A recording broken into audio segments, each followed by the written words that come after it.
Apollo hospital பத்தி ஒரு update அப்படின்னு சொன்னாவே என்ன அப்படின்னு கேட்கறது தான் பல பேர்த்துக்கு இருக்கிற ஒரு மனசுன்னு சொல்லணும்.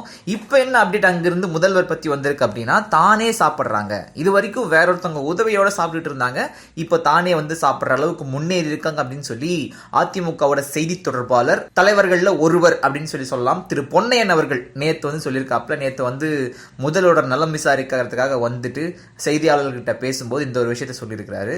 இது ஒரு பக்கம் இருக்க, சீக்கிரமே ரிலீஸ் ஆயிடுவாங்க அப்போலோல இருந்து. என்னங்க புடிச்சா வச்சிருக்காங்க, உடம்பு சரியில்லைன்னு உள்ள இருக்காங்க, ஆனா அந்த மாதிரி தான் சொல்றாங்க, சீக்கிரமே ரிலீஸ் ஆடுவாங்களாம்ப்பா. சரி, ஓகே, அது ஒரு பக்கம் இருக்க. இன்னொரு பக்கம் யாரு என்னன்னே தெரியாம ரெண்டாவது தளத்துல இப்போதைக்கு தமிழ்நாட்டில் எல்லாருமே போய் பார்க்கணுன்ற அந்த ரெண்டாவது தளத்தை தான் வந்து திடுதிப்புன்னு ஒருத்தர் உள்ள நுழைஞ்சிருப்பதன் காரணமாக யாரா என்னடான்னு சொல்லிட்டு ஒரு பரபரப்பு உருவாயிருக்கு. அவர் யாரு அப்படின்னு சொல்லி பார்த்தீங்கன்னா உமேஷ் ரெட்டி அப்படின்றவர்.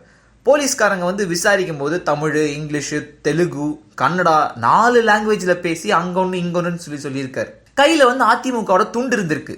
ஸோ முதல்வரை பார்க்கறதுக்காக ஆர்வ கோளாறுல இருக்கிற எல்லாத்தையும் தாண்டி உள்ள வந்திருக்கிறார் அப்படின்ற ஒரு சந்தேகத்தில் இப்போதைக்கு போலீஸ் அவங்கள விசாரிச்சுக்கிட்டு இருக்காங்களாமா. பார்த்துங்க சார். ஆனால் ஒன்று உறுதி சார், முதல்வர் வந்து அங்கிருந்து கிளம்பி போனதுக்கு அப்புறம் அந்த ரெண்டாவது தளம் எப்படி இருக்கு அப்படின்னு பார்க்கறதுக்காகவாச்சும் அப்போலோ ஹாஸ்பிட்டலுக்கு நிறைய பேர் போவாங்க. அது ஒரு டூரிஸ்ட் ஸ்பாட்டா மாறப்போகுது. நீங்க வேணா பாருங்க.